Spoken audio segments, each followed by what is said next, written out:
you hear me now? Okay, now I stop my video. Okay, enjoy the seminar, the webinar.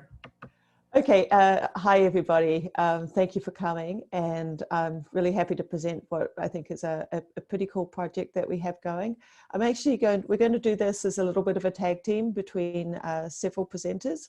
And so kicking off this, I'm going to turn it over to Chris Ruff, who is the PI of the CYGNSS mission, to give the introduction.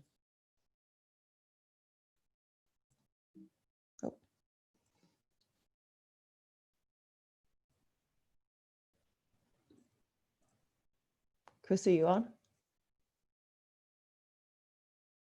Okay, I'm unmuted. There we go. Okay. Yeah, so yeah, hi everyone. Yeah, I'm Chris Ruff, yeah, I wanted to just say good morning, I guess, to everybody in the U.S. and good afternoon to everyone in Europe. And I don't know what to say to Delwyn, who's in New Zealand right now, but she's awake, so that's good.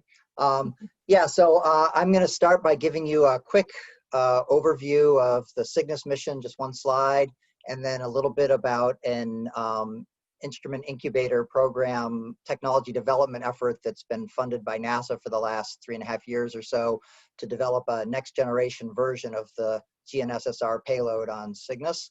And then I'm going to hand it over to Delwyn, who will talk about a new project that we're kind of ramping up on right now to use that that new receiver, which is, you know, eventually intended to get into space on a follow-on mission to CYGNSS, but for starters, we're going to get it into an airplane to test out a whole bunch of things.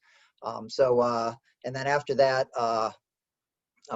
Andrew O'Brien, who's working on the CYGNSS mission and also working on the new technology development effort, will talk about some of the expectations we have for what we're going to be able to do, what kind of sampling we'll be able to get from the airplane. So yeah, next slide, please. Yeah, so the CYGNSS mission, for those of you that don't know, it's on orbit now. The original mission objectives back before we launched ended up determining a lot of the sort of mission architecture design, and those are the things we have to live with now, but it's actually, the applications have expanded well beyond that. The original objectives were measuring ocean surface winds, measuring them in heavy precipitation, and measuring them often enough to be able to resolve the rapid intensification phase of a tropical cyclone, which typically happens over kind of 18 to 24 hours, 36 hours time frame. So we needed to make samples often enough to see that at NIQUIS, so a few times a day at least. And that drove the mission architecture design. One thing to give us the revisit time we needed was getting as many satellites as possible into orbit under the cost cap. So there's 8 satellites flying. They're all in the same orbit plane chasing after each other. The orbit plane is inclined 35 degrees from the equator, and that was so that we spent all of our time over the parts of the Earth where tropical cyclones tend to originate and live out most of their life cycle. The payloads are GPS receivers that are modified to be able to measure both the direct signal for navigation and the reflected signal off the ocean surface, so that they essentially act like bistatic scatterometers to get the ocean winds. And those you know, mission architecture things that were optimized for tropical cyclones are just things that we, you know, have to live with for other applications. And some of those other applications include measurements over land, which enable a lot of new types of science besides ocean winds. We launched in December 2016, and they've been working fine since then. You know, today they're operating, and all 8 of them are operating in science mode, taking data 24/7, 100% duty cycle. And as I said, the mission objectives have been expanded since we started looking at the data over land to include you know, terrestrial applications, which are primarily soil moisture measurements, because the soil changes the dielectric properties of the surface, and that changes the reflectivity, and also inland water bodies, because the reflections from inland water are much stronger than from the land around it, and that and the water is also typically much calmer or smoother than the L-band wavelength that GPS operates at, and that gives us these really strong coherent reflections that allow us to image very small water bodies. Okay, next slide, please. Yeah, so as I mentioned before, we started a technology development effort a few years ago to improve upon the GNSS-R receivers that are in Cygnus. This picture on the right is is a flight spare for the Cygnus receiver. The new receiver has the same form factor, so it's the same size, but a lot more processing power and capability. Some of the changes that we've made with this new design, the Cygnus receivers measure only the GPS L1 CA signals. This new version measures GPS L1 and L5, the narrowband and broadband signals, and then Galileo as well, E1, E5, narrowband and broadband. Cygnus only has enough onboard processing horsepower to measure 4 simultaneous specular point reflections. This version it's highly modular, and there's a lot of different ways you can set it up depending on whether you want to measure more L1 or more L5 or more E1 or more E5. But on average, about 20 channels can be measured in parallel versus 4. So that's a big improvement in sampling. And then finally, Cygnus only measures the copolar scattered signals. So GPS transmits right-hand circular, and the reflected signals off the surface are primarily left-hand circular. So a copolar measurement would be measuring the left-hand reflections. But this new design uses has a dual pole left and right circular science antenna looking down at the surface, because there is some information about the scattering properties of the surface in the cross pole reflection. So it would be measuring right circular coming off the surface. In terms of the impact on science missions or science data products using this new receiver, this would be in if you had this receiver on a comparable platform as Cygnus is today, the resolution would improve by about a factor of 4 for the wider band L5 and E5 signals, from about 20 kilometers with Cygnus to about 5 kilometers here. The revisit time is currently about 7 hours, average revisit time on any spot on the Earth that we see. And that would come down to about 2 hours because of all the extra samples that we're measuring in parallel with the same mission architecture as Cygnus. And then again, we have both co and cross pole scattering. And then finally, the wider band L5 or E5 signals, because the bandwidth is wider, the range resolution is proportional to 1 over the bandwidth, and it is expected to improve from about of order 1 meter now with Cygnus to about of order 10 centimeters with this new receiver. And in terms of the science that's enabled with these new capabilities, we'd still be able to measure ocean wind speeds, of course, but with better temporal and spatial resolution. Similarly, with soil moisture measurements, better spatial and temporal resolution. And we think that there's the possibility for improved discrimination of the surface from the vegetation canopy above it for soil measurements with the cross-pole signal, because the polar signatures of surface reflections versus vegetation attenuation, the optical depth of vegetation is largely unpolarized, whereas the surface reflection is highly polarized. So there's a polarization difference there, which we could hopefully use to help separate them apart in a retrieval algorithm. And then with the improved surface height uncertainty, we'd be able to improve our sea level for altimetric applications, possibly tsunami detections, because there's this big bulge in the surface from tsunamis that we improve our ability to detect. And then similarly for sea ice draft, sea ice mass, being able to improve the range resolution. And this kind of presupposes that we get Cygnus out of its, or the Cygnus follow-on out of its tropical orbit inclination up to a polar inclination, where we'd actually see the cryosphere in a follow-on mission, which we can't do now because we had optimized the design for tropical cyclones. And I think with that, I'm going to hand it off to Delwyn. Thanks, Chris. So yes, as part of this development, I got in touch with Chris. We had a unique opportunity to develop a partnership with New Zealand. And what we're in the process of doing is we have a partnership that Air New Zealand, which is New Zealand's kind of national airline, commercial airline, will actually certify, install and fly the next generation receivers. It's going to be restricted initially to domestic aircraft, and actually it's going to be a Q300, which is one of the domestic aircraft that Air New Zealand operates. They'll do the safety assessment, of course, and we have a development which will have no interference to operations, so it'll be completely automated, which you can imagine is important if you're flying on a commercial passenger airline. And Air New Zealand actually has a fairly strong sustainability program, and so it fits right in with some of their notions or some of their promotions around trying to kind of give back in a green image, if you like.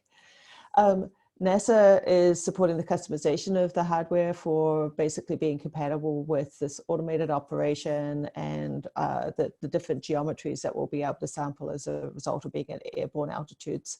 And the New Zealand government is providing support for basically doing some of the engineering calibration, terrestrial science retrieval, CalVal activities in partnership with our folks over in the US, so University of Michigan, Ohio State, etc. So as a result, we'll be looking at a TRL advancement to 6, but also really unique science records and getting after some of those terrestrial retrievals, terrestrial and coastal, I think, that with the airborne altitudes, with the high temporal sampling and high resolution, high SNR, and also long duration records provides quite a unique capability and also opportunity. So just further to that, along the lines of this partnership, it's created quite a bit of interest. This is the MOU that was signed between the two countries. This is quite, for New Zealand, which is starting to get engaged in the space sector, this is a fairly novel initiative, and so quite a big deal down here, I'd say. And we ended up having a press release in February, I think it was, February, right before the world got struck by COVID. We had some good news, briefly, with press releases in New Zealand and the US between NASA and New Zealand, etc. So, so continuing on that, just to give you an idea of the types of sampling we'll get, which is probably different to what we're used to in generally, where we have either a spaceborne mission, or if we're doing airborne, it's a targeted observation where we have to go out and we decide where we're going to fly, and we get a few opportunities. This is a little bit different. We're a passenger, it's opportunistic, but there's fairly consistent day in, day out flights. So initially we're going to be on a single aircraft. There is a potential for expanding that in the future. But this figure here, which was actually generated by Ryan Lindenberg at Ohio State, shows you kind of the 1 year historical for a single tail number coverage of flight paths, if you like, over New Zealand and what you might get. And this is quite typical amongst how they rotate the Q300s. So there were nearly 2,500 flights in a single year. So you think about the opportunities. He does say uncertain how the impact of COVID-19 will affect future number of flights in the future. I think the indications are it was going to be fairly consistent as we go forward. Air New Zealand is in a recovery pattern, but fortunately, domestically, they're flying pretty consistently. Internationally, it's not quite so much the case. And this is again generated by Ryan. What that flight path translated into density of GNSS-R coverage is for that same aircraft for a year. This is for GPS and Galileo only, and gridded to 370 meters. What this shows is that there's really good coverage, except for the mountainous regions in the South Island. So probably a lot of you aren't too familiar with the New Zealand geography, but we'll go over that a little bit more. But what we have here is we've got the Auckland airport, and which has a great density. And then Wellington at the bottom of the North Island, and again, another great density, and then down to Christchurch in the South Island. And then there's really not a lot of flights that go in the further south. But we picked the Q300 because it does have flights in the north, which overlap the Cygnus coverage, which was an important part for us. And to that point, this shows kind of how that coverage overlaps with the Cygnus mission. So you can see that we have an overlap in terms of being able to compare with Cygnus, do a cross-calibration validation, and there are plans proceeding in terms of that, but also how we can extend the coverage into more southern latitudes, which are also representative of different types of retrieval regimens that may be of interest in terms of designing future missions. And then I just wanted to show this because it's pretty, I think, very intuitive to get an idea of how the sampling will look. This is a sample flight that's going from Auckland to Kerikeri in the north. And what you see here is kind of the pink traces signals that we would capture from the satellites.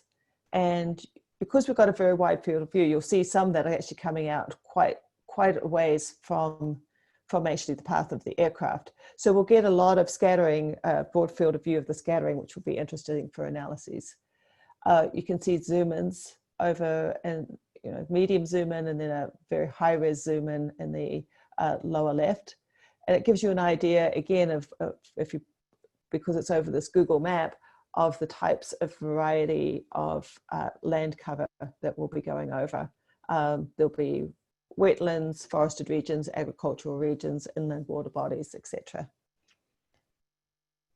And then the beautiful thing is we're about to land.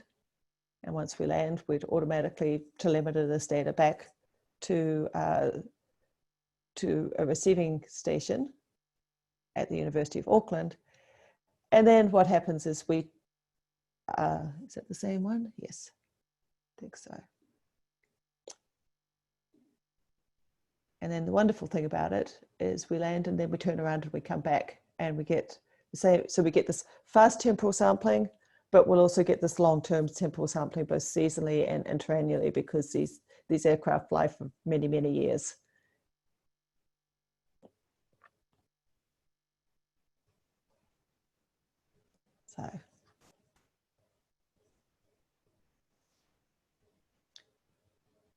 So I think these are just fun to watch and think about the possibilities.